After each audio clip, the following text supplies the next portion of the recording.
দর্শক, নিউজ 24 ইন্টারন্যাশনালের শুক্রবারের সাপ্তাহিক আয়োজন অন্যরকম সংবাদে আপনাদের স্বাগত জানাচ্ছি।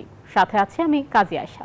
মুক্তি পেয়েছেন লেবানিজ শিক্ষক জর্জ আবদাল্লাহ। ফ্রান্সে টানা 41 বছর কারাভোগের পর অবশেষে মুক্তি পেয়েছেন লেবানিজ শিক্ষক ও ফিলিস্তিনি সংগ্রামের প্রতীক জর্জ আবদাল্লাহ। শুক্রবার ফ্রান্স থেকে সরাসরি বৈরুতে পাঠানো হবে তাকে। 1987 সালে মার্কিন ও ইসরায়েলি দুই কূটনীতিককে হত্যায় সহায়তার অভিযোগে দোষী সাব্যস্ত হন তিনি। সরাসরি হত্যাকাণ্ডে জড়িত না থাকলেও তাকে যাবজ্জীবন কারাদণ্ড দেওয়া হয়। 1970-এর দশকের শেষ দিকে লেবানিজ আর্ম রেভলিউশনারি ফ্যাকশন নামের একটি বামপন্থী গেরিলা গোষ্ঠী গঠন করেন জর্জ আবদুল্লাহ, যারা ইসরায়েল ও মার্কিন যুক্তরাষ্ট্রের বিরুদ্ধে সশস্ত্র সংগ্রাম করে থাকে। 1984 সালে তাকে ফ্রান্সে গ্রেপ্তারের পরে 1999 সাল থেকে তিনি শর্ত সাপেক্ষে মুক্তির উপযোগী ছিলেন, কিন্তু যুক্তরাষ্ট্র ও ইসরায়েলের চাপের কারণে দীর্ঘ সময় ধরে তার মুক্তি আটকে রাখা হয় বলে অভিযোগ রয়েছে। তার মুক্তির দাবিতে প্রতি বছর ফ্রান্সে বামপন্থী কর্মীরা আন্দোলন করছেন। এমনকি ফ্রান্সের 3টি বাম নেতৃত্বাধীন পৌরসভা তাকে অনারারি সিটিজেন ঘোষণা করে। সাহিত্যে নোবেলজয়ী লেখিকা অ্যানি আর্নো তাকে রাষ্ট্রীয় জুলুমের শিকার বলে উল্লেখ করেন। জর্জ আবদুল্লাহর দীর্ঘ কারাবাস এখন অযৌক্তিক। চলতি বছর এমনই রায় দেন ফরাসি আপিল আদালত। বলা হয় তিনি আর সমাজের জন্য হুমকি নন। তবে মুক্তির সঙ্গে সঙ্গেই তাকে ফ্রান্স থেকে বহিষ্কারের শর্ত দেন আদালত। শুক্রবার ভোরে কারাগার থেকে মুক্তি পান তিনি। সরাসরি বৈরুতেই পাঠানো হচ্ছে তাকে। সংগ্রাম আর প্রতিবাদের প্রতীক হয়ে ওঠা এই মানুষটি অবশেষে মুক্তি পেলেন। এ যেন বিশ্বের মুক্তিকামী মানুষের কাছে এক স্বস্তির খবর। তবে তার স্বাধীন ফিলিস্তিনের স্বপ্ন এখন আরো বেশি অধরা। Desk report, news 24। লস অ্যাঞ্জেলেসে মার্ভেলের নতুন cinema fantastic four first steps এর মুক্তি উপলক্ষে উন্মোচিত হলো এক অভিনব পপকর্ন বাকেট। সিনেমাটির ভিলেন গ্যালাক্টাসের আদলে তৈরি এটি এখন বিশ্বের সবচেয়ে বড় ও দামি পপকর্ন বাকেট হিসেবে গিনেস ওয়ার্ল্ড রেকর্ডে নাম লিখিয়েছে। প্রায় $80 দামের এই বাকেটটি কিনতে ভক্তদের মাঝে দেখা গেছে ব্যাপক উন্মাদনা ও দীর্ঘ line. Fantastic four first steps সিনেমার মুক্তি উপলক্ষে উন্মোচিত হয়েছে ভিলেন গ্যালাক্টাস আকৃতির এই বাকেট। এলইডি চোখ আর মেটালিক রঙের কন্টেইনারটি দেখতে ভিড় জমান ভক্তরা। প্রায় $80 দামের এই বাকেটটি একসাথে 341 আউন্স পপকর্ন ধারণ করতে পারে, যা গিনেস ওয়ার্ল্ড রেকর্ডে বিশ্বের সবচেয়ে বড় ও দামি পপকর্ন বাকেট।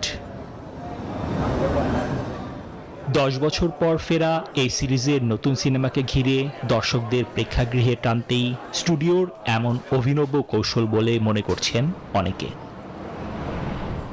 নিবির আমিন, নিউজ 24। গুয়াতেমালার আকাশে যেন ডানা মেললেন নৃত্যশিল্পীরা। সম্প্রতি হয়ে গেল মায়া সভ্যতার প্রাচীন উৎসব পালো ভোলাদোর বা উড়ন্ত খুঁটির নাচ। 22 মিটার উঁচু খুঁটির চূড়া থেকে কেবল পায়ে দড়ি বেঁধে ঘুরলেন শিল্পীরা। হাতে গোনা কয়েকটি জায়গায় টিকে থাকা এই ঐতিহ্যবাহী প্রথাটি টিকিয়ে রাখতে আর্থিক সহায়তা দেন প্রবাসীরাও। কিউবুলকোর বাসিন্দারাও তাদের এই সংস্কৃতি নিয়ে অত্যন্ত গর্বিত। লাল সোনালী পোশাকে 22 মিটার উঁচু পাইন গাছের চূড়া থেকে শূন্যে ঝাঁপিয়ে পড়ছেন মায়া নৃত্যশিল্পীরা। কেবল পায়ে দড়ি বেঁধে শ্বাসরুদ্ধকর এই প্রদর্শনী গুয়াতেমালার প্রাচীন পালো ভোলাদোর নৃত্য। সান্তিয়াগো অ্যাপোস্টলের সম্মানে আয়োজিত এই আধ্যাত্মিক উৎসবটি মায়া আচির সম্প্রদায়ের জীবন্ত এক সাংস্কৃতিক দলিল। পুরো গুয়াতেমালায় এখন মাত্র 3 থেকে 4টি জায়গায় টিকে আছে এই ঐতিহ্য। আর তাই কিউবুলকোর বাসিন্দারা তাদের এই সংস্কৃতি নিয়ে অত্যন্ত গর্বিত। ব্যয়বহুল এই প্রথা টিকিয়ে রাখতে আর্থিক সহায়তা পাঠান যুক্তরাষ্ট্র প্রবাসী সাবেক অংশগ্রহণকারীরাও। Desk report, news 24। যুদ্ধ আর সংঘাতের জন্য পরিচিত সোমালিয়ার মোগাদিশুতে নীরবে এক শৈল্পিক বিপ্লব ঘটাচ্ছেন স্বশিক্ষিত শিল্পী মাসলাহ আব্দি দাহির। সামাজিক বাধা ও শিল্পের প্রতি ভুল ধারণাকে চ্যালেঞ্জ করে তিনি তরুণ প্রজন্মকে দিচ্ছেন ছবি আঁকার প্রশিক্ষণ। তার স্টুডিও এখন তরুণদের সৃজনশীলতার এক বিরল আশ্রয়স্থল, যেখানে ক্যানভাসে ফুটে উঠছে শান্তি আর নতুন সোমালিয়ার স্বপ্ন, যা সাড়া ফেলেছে সাধারণ মানুষের মাঝেও। মোগাদিশুর এক ব্যস্ত রাস্তার আড়ালে মাসলাহ আব্দি দাহিরের এই সাদামাটা স্টুডিওটি এখন তরুণদের স্বপ্নের ঠিকানা। প্রতি 2 মাসে 50 জন শিক্ষার্থীকে প্রশিক্ষণ দেন তিনি।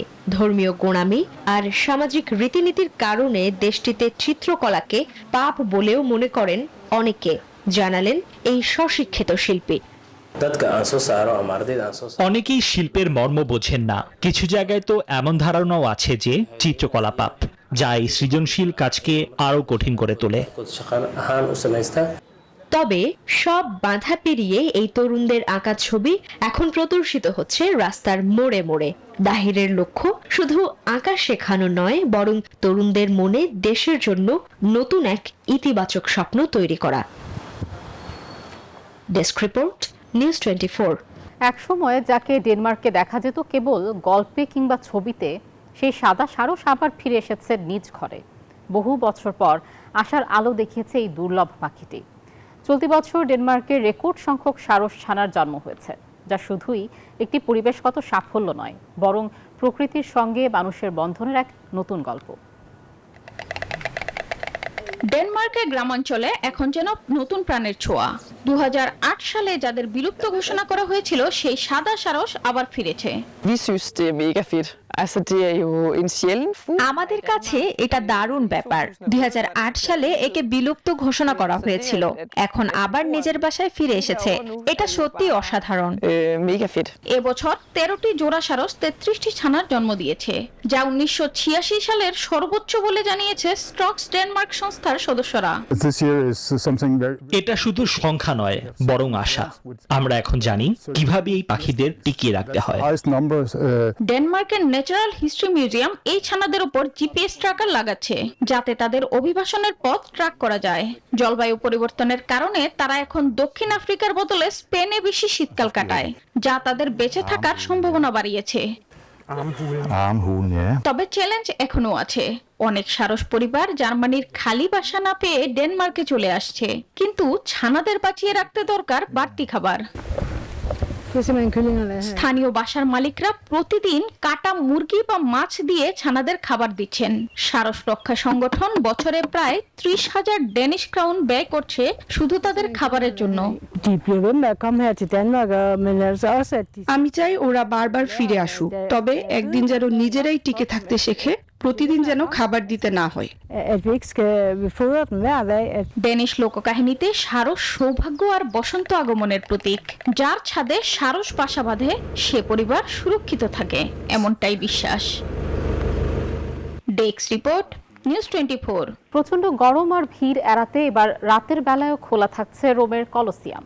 সূর্যাস্তের পর প্রাচীন এই অ্যাম্ফি থিয়েটারে পর্যটকদের জন্য চালু হয়েছে আ নাইট অ্যাট দ্য কলোসিয়াম নামের বিশেষ ট্যুর।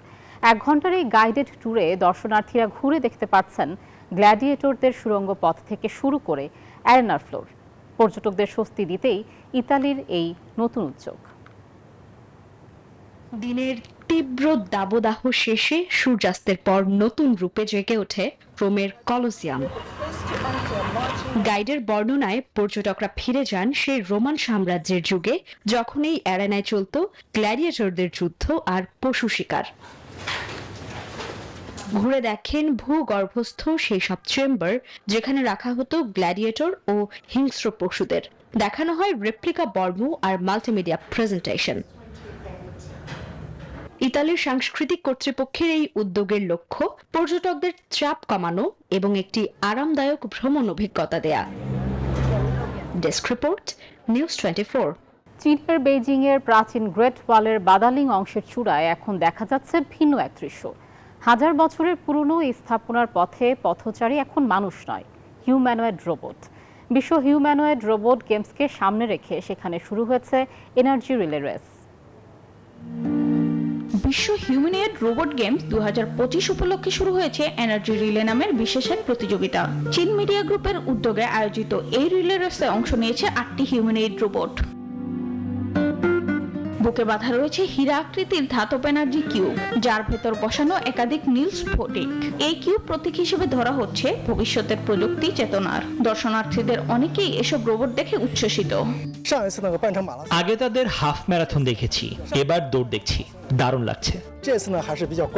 মঙ্গলবার শুরু হওয়া এই আয়োজনে পুরো মাস জুড়ে এই রোবটগুলো ঘুরবে বেইজিং এর বিভিন্ন ঐতিহাসিক স্থান, ইউনেস্কো ওয়ার্ল্ড হেরিটেজ সাইট এবং একাধিকবার অলিম্পিক ভেন্যুগুলোতে। 14 আগস্ট এই যাত্রার পরিসমাপ্তি ঘটবে জাতীয় স্পিড স্কেটিং স্টেডিয়ামে। সেখানে এনার্জি কিউবগুলো একত্রিত হয়ে গঠিত হবে একটি স্মার্ট কোর, যেটি আলোকিত হবে উদ্বোধনী অনুষ্ঠানে। আয়োজকদের মতে এই আয়োজন শুধু ক্রীড়া নয়, প্রযুক্তি ও মানবিক সংযোগের প্রতীক হিসেবেও বিবেচিত হচ্ছে। পুরনো স্থাপনা আর নতুন প্রযুক্তির এমন মিলন বিশ্বের কাছে পাঠাচ্ছে এক শক্তিশালী বার্তা। Desk report, news 24। শুধু ক্ষুধা ও বৈষম্য বিরুদ্ধে লড়াই নয়, ভোজন রসিক ছিলেন বিশ্বের জননন্দিত অবিসংবাদিত নেতা নেলসন ম্যান্ডেলা। তার 107তম জন্মবার্ষিকী উপলক্ষে ম্যান্ডেলার প্রিয় সব খাবার রান্না করে তাকে স্মরণ করলেন তার সাবেক ব্যক্তিগত রাঁধুনি। এদিকে প্রিয় নেতার স্মরণে দরিদ্রদের মাঝে খাবার বিতরণ করেছেন তার ভক্ত অনুরাগীরাও। বিশ্ব ইতিহাসে যারা মানব মুক্তির পথ দেখিয়ে সভ্যতার আলোক প্রজ্বলিত রেখেছেন, সেই স্বল্প সংখ্যক মহানায়কদেরই একজন কমরেড নেলসন ম্যান্ডেলা, যিনি মাদিবা নামেও পরিচিত। অন্ধকারাচ্ছন্ন আফ্রিকার কালো মানুষদের তিনি মুক্তির পথ দেখিয়েছেন। এই মহান নেতার 107তম জন্মবার্ষিকী উপলক্ষে এবার তার সাবেক রাঁধুনি দিলেন ভিন্ন এক তথ্য। বিশ্বব্যাপী দারিদ্র্য, ক্ষুধা ও বৈষম্যের বিরুদ্ধে লড়াই করা এই মানুষটিও ছিলেন ভোজন রসিক। শুধু খেতে নয়, খাওয়াতেও ভালোবাসতেন। তবে সাধ্যের মধ্যে তিনি খুঁজে নিতেন ভিন্ন স্বাদ। রাঁধুনি জোলিসোয়া এন্দোইয়া জানান স্যাম্প আর বিনস, বাটারনাট, স্যুপ আর মালবা পুডিং এসব খাবার তিনি পছন্দ করতেন। তাই তাকে স্মরণ করে নিজ হাতে এসব খাবার রান্না করেছেন। তবে শুধু তাই নয়, রন্ধন শিল্প স্কুল প্রতিষ্ঠার পরিকল্পনা নিয়েছেন তিনি।